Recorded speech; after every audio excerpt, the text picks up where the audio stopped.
I still remember that look on Robert's face when his phone started ringing. He went from smug, self-satisfied pharma executive to sheet-white terror in 2 seconds flat. But I'm getting ahead of myself. Let me rewind to the beginning, to the moment my life as a comfortable stay-at-home dad started unraveling. It's important you understand the full picture before judging anyone involved, especially my wife, Sarah.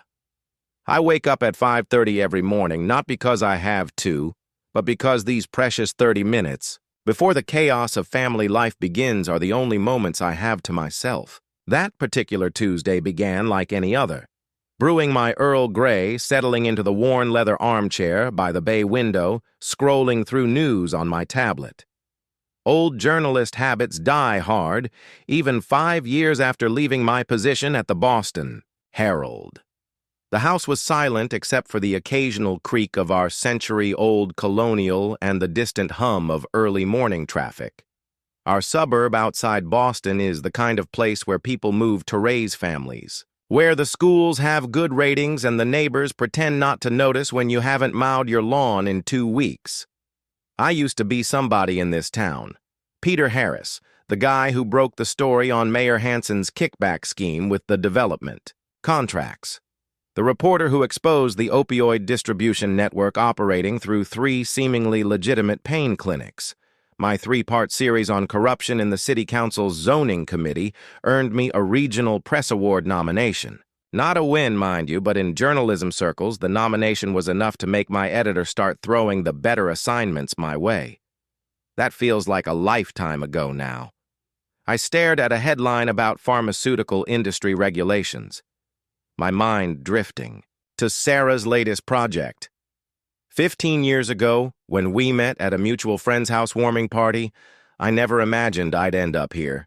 Sarah was a brilliant post-hoc researcher, passionate about neurodegenerative diseases after watching her grandmother deteriorate from Alzheimer's. I was a hungry young reporter convinced I was 2 big stories away from the Boston Globe, or maybe even the New York Times. We fell in love over late-night conversations about ethics.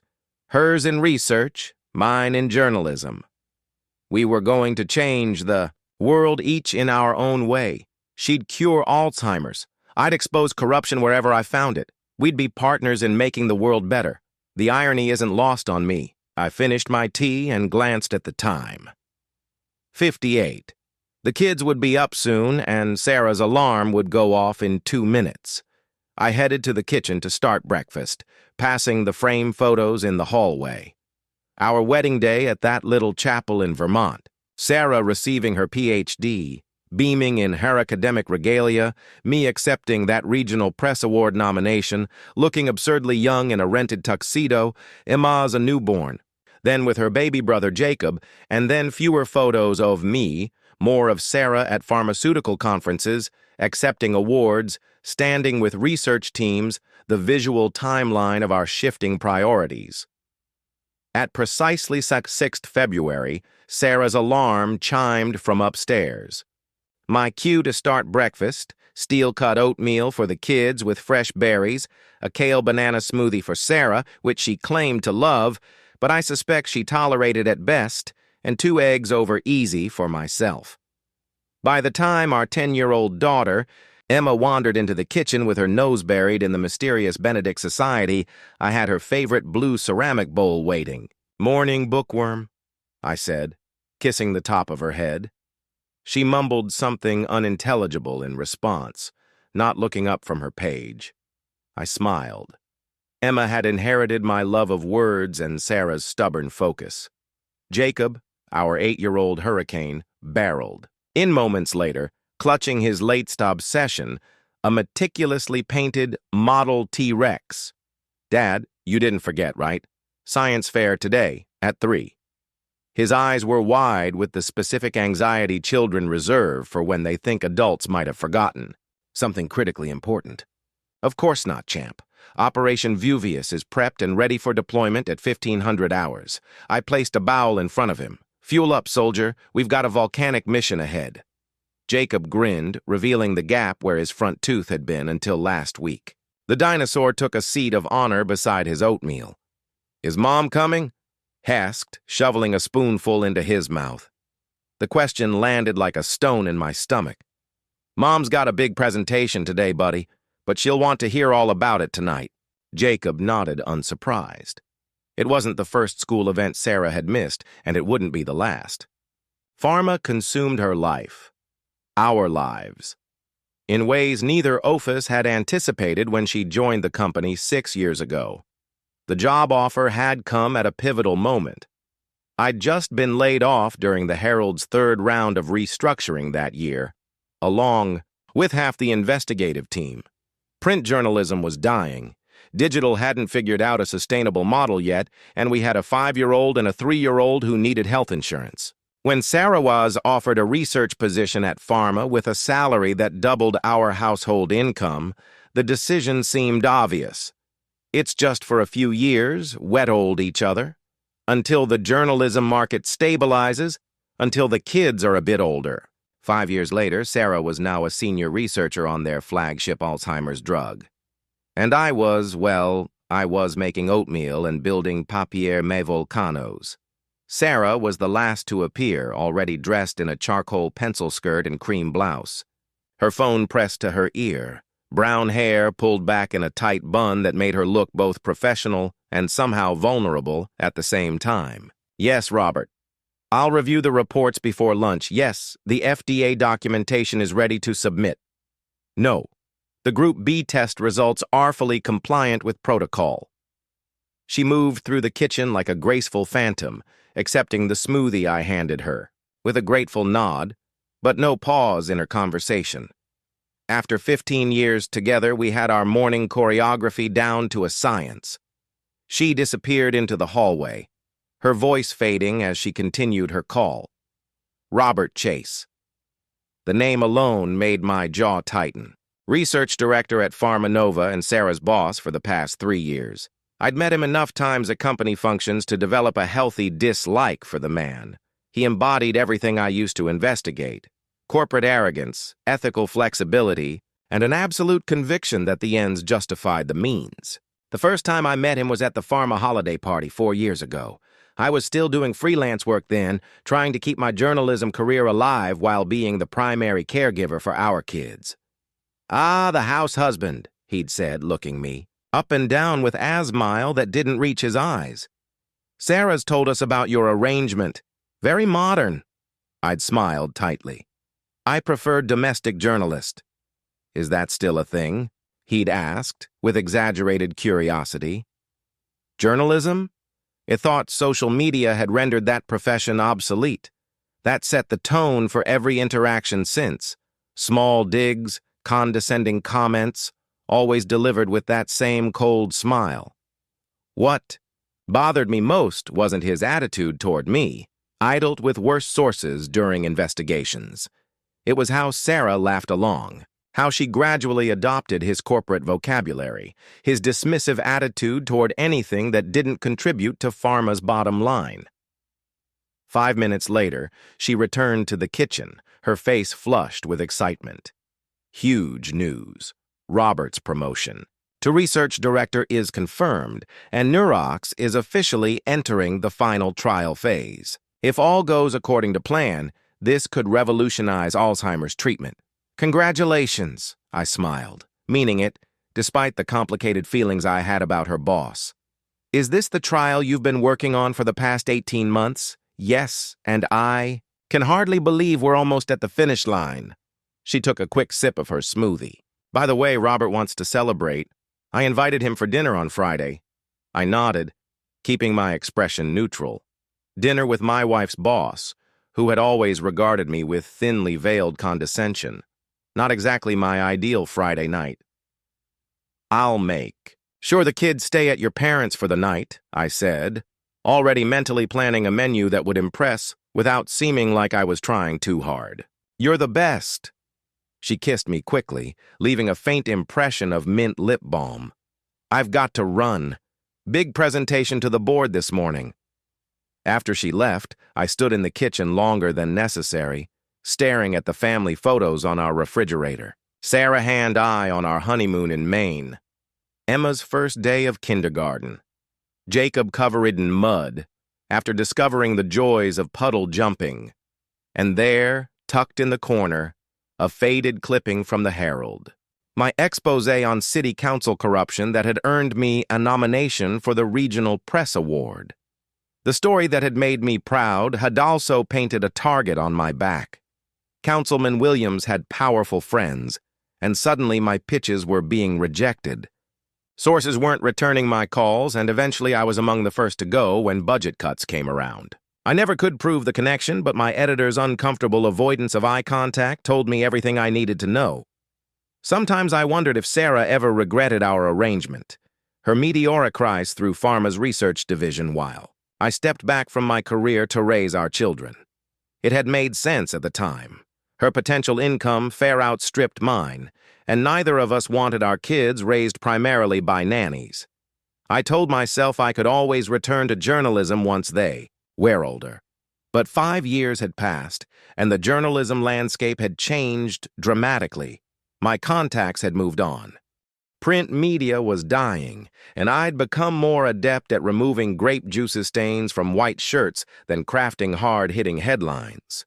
Still, I was proud of what Sarah and I had built together. I just wished her boss didn't make me feel like less of a man every time he looked at me. That afternoon, while helping Jacob put the finishing touches on his volcano, a legitimate scientific demonstration with actual baking soda and vinegar reactions, not just the classic eruption, my son had ambition. My phone buzzed with a text from Sarah. Running late. Can you record my session on the Harvard panel for me on now? Live streaming on Pharma website. I sighed. She'd been talking about this panel for weeks. Emerging treatments in neurodegenerative diseases. I pulled up the website on my laptop while supervising Jacob's application of papier-mâché. The panel was already underway with a distinguished group of researchers and doctors seated on stage. Sarah sat between an elderly professor and, of course, Robert Chase. The moderator was asking about testing protocols for drugs targeting Alzheimer's. The challenge, Robert was saying, is balancing rigorous testing with the urgent needs of patients. Every day we spend in additional trials is another day patients suffer without treatment. Sarah nodded in agreement, but something in her expression caught my attention. A slight tightening around her eyes. I'd seen that look before when she was holding back a disagreement. The moderator turned to her.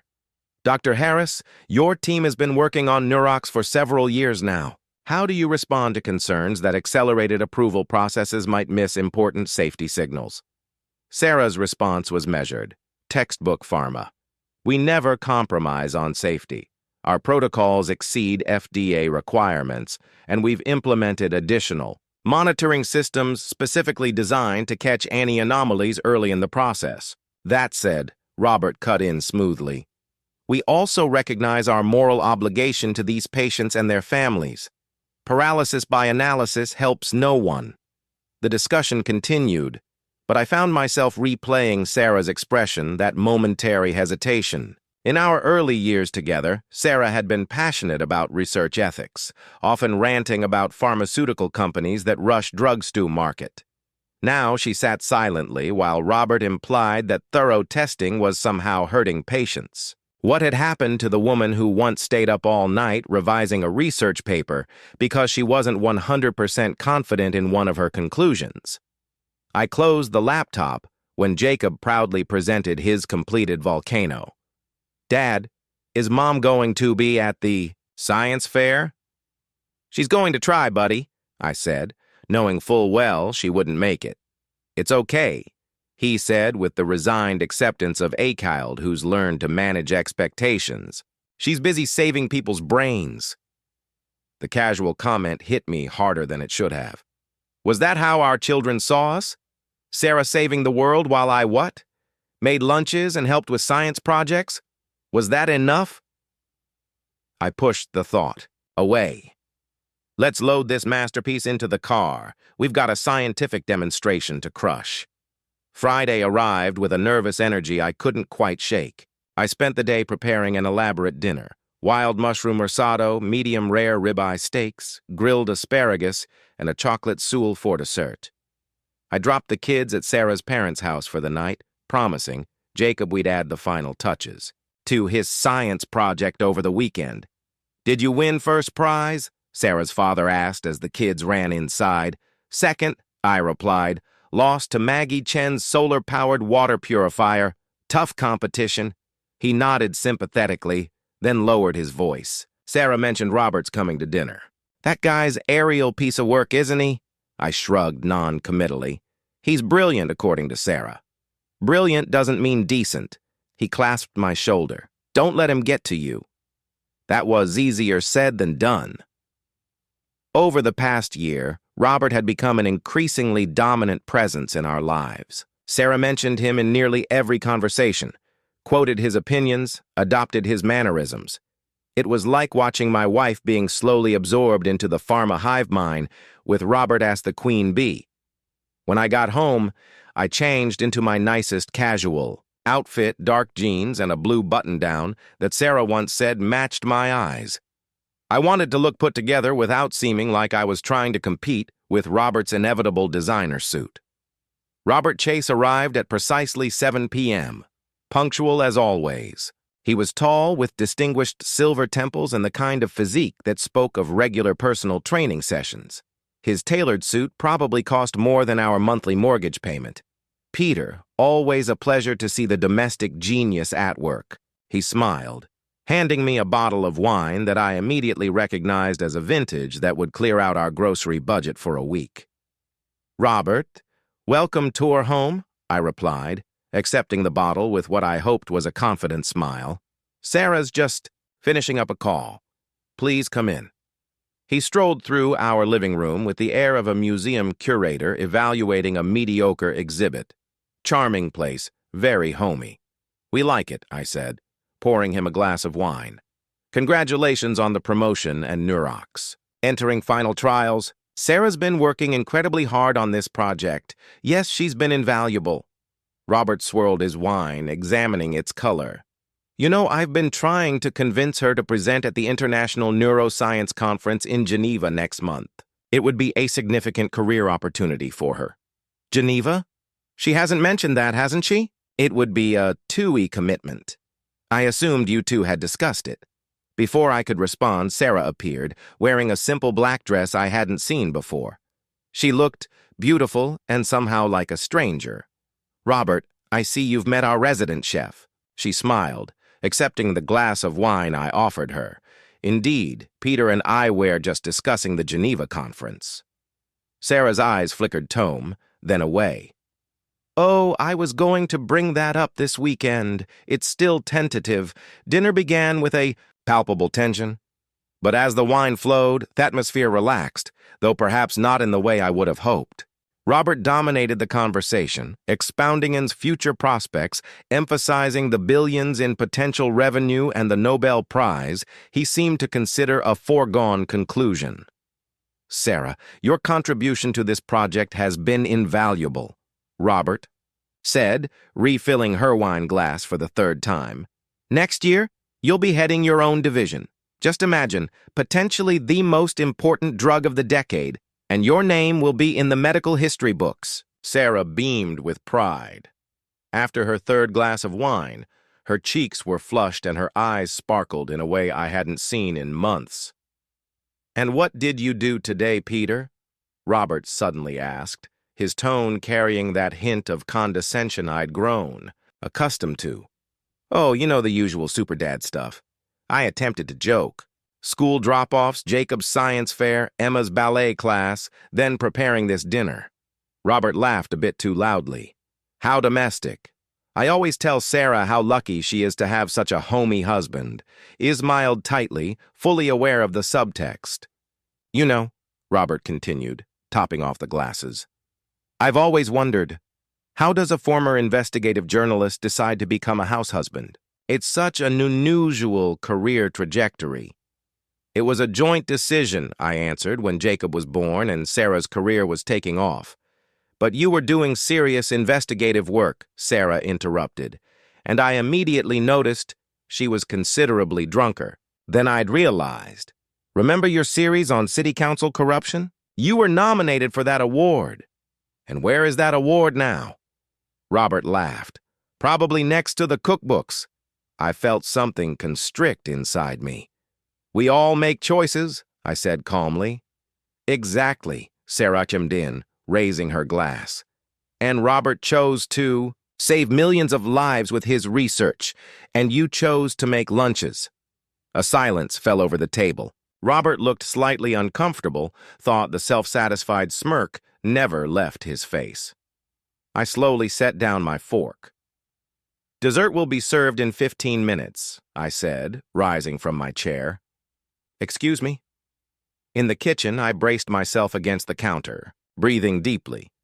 It wasn't so much what Sarah had said. We'd had our share of arguments over the years about my career sacrifice. It was the way Robert had looked at me afterward with that mixture of pity and triumph. As if he just confirmed everything. He believed about me. Something shifted inside me at that moment.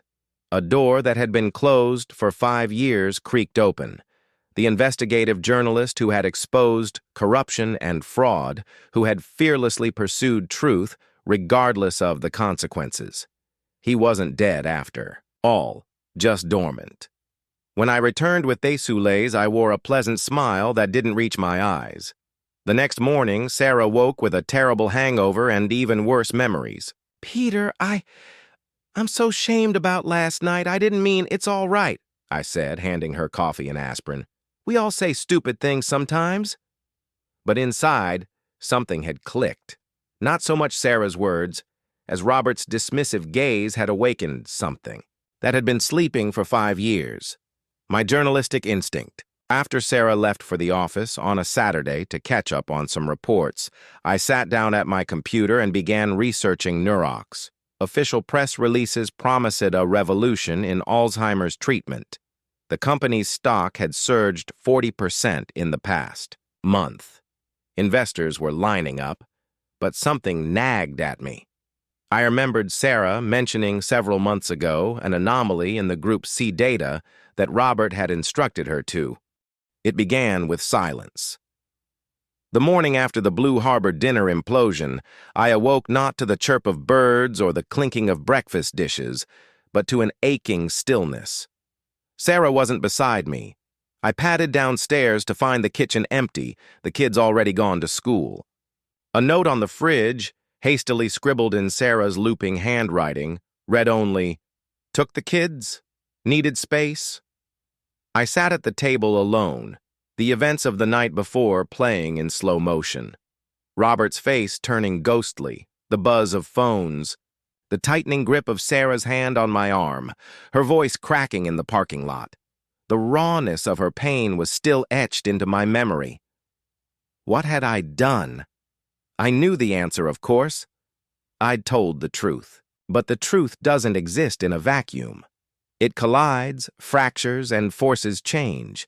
Sometimes it hurts the people we love.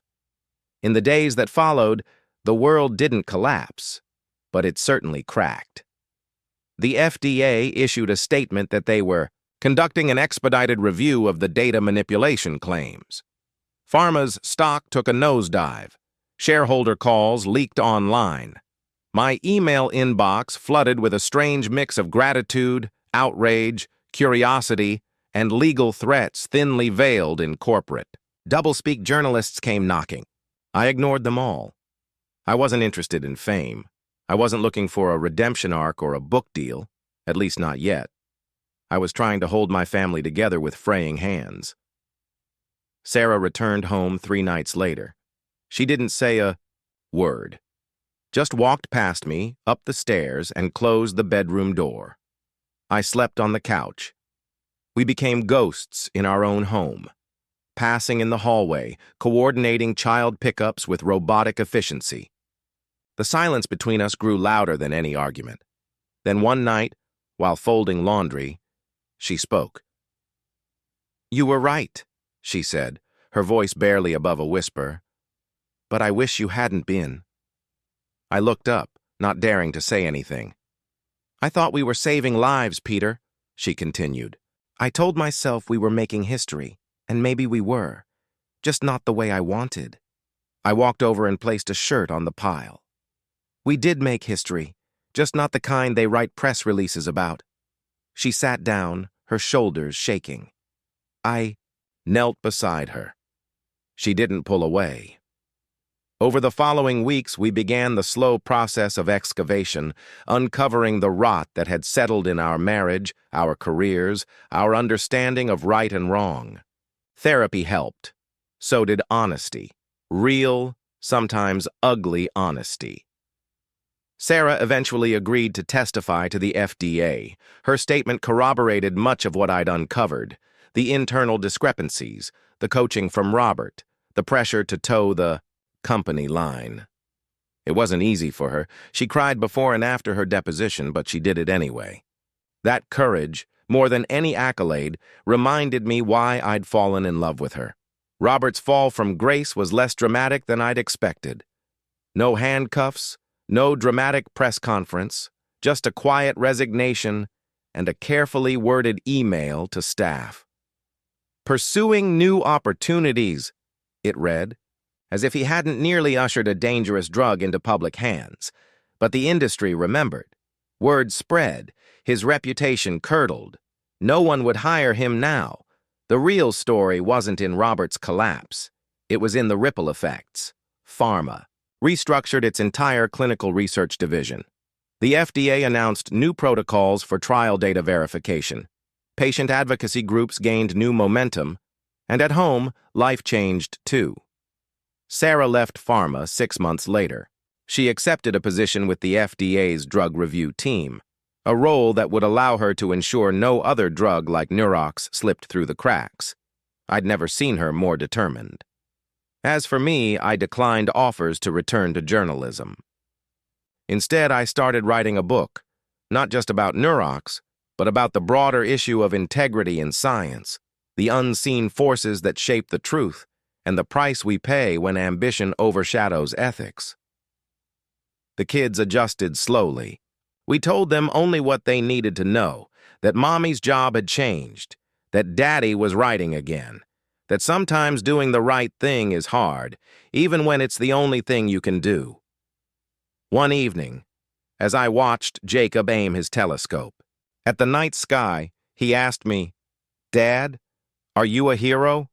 I paused. "No, buddy, I just told the truth." He nodded solemnly, then turned back to the stars. And in that moment, I knew that was enough.